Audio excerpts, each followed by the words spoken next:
kelanjutan portofolio Pak Prabowo nanti mesti ada Erlangga. Mungkin itu tuker tambah juga dengan Erlangga. Jadi mau dikatakan Erlangga kamu berhenti dari Golkar tapi akan terus di kabinet Prabowo ya. Kira-kira itu hal-hal yang bisa kita duga dari awal, dari sekarang tuh.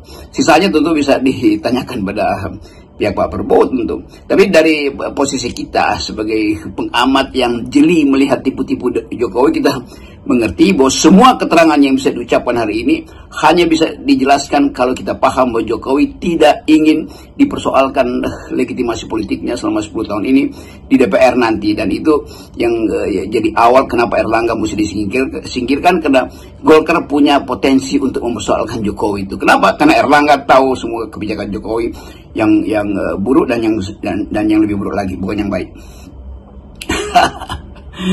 Oke. Nah, ini saya kira yang juga nggak kalah pentingnya ya, apa lesson learn-nya, Bung Rocky, apa yang bisa kita pelajari dari peristiwa politik Erlangga ini. ini drama politik saya kira pasca Pilpres. Kan biasanya kalau sudah menang Pilpres ini tinggal nunggu bagi-bagi jatah di kabinet. Ini ternyata dia harus didepak sebelum bagi-bagi jatah di kabinet. Tentu kita bisa belajar banyak dari sejarah perubahan politik yang drastis sekalipun, bahwa selalu ada momentum yang tidak bisa diprediksi secara rasional, lalu dia tiba-tiba jadi monumen. Yang saya maksud misalnya ada momentum perubahan di Prancis misalnya setelah revolusi, momentumnya masih ada, tapi monumennya udah hilang karena dihilangkan. Monumennya maksudnya monumen justice atau judul revolusi Prancis, Égalité, Fraternité, dan Liberté, itu akhirnya dibatalkan oleh Robespierre. Orang yang tadinya memimpin revolusi juga akhirnya mulai menjadi bengis tuh. Itu yang kita sebut sebagai revolusi memakan anak-anaknya sendiri kan.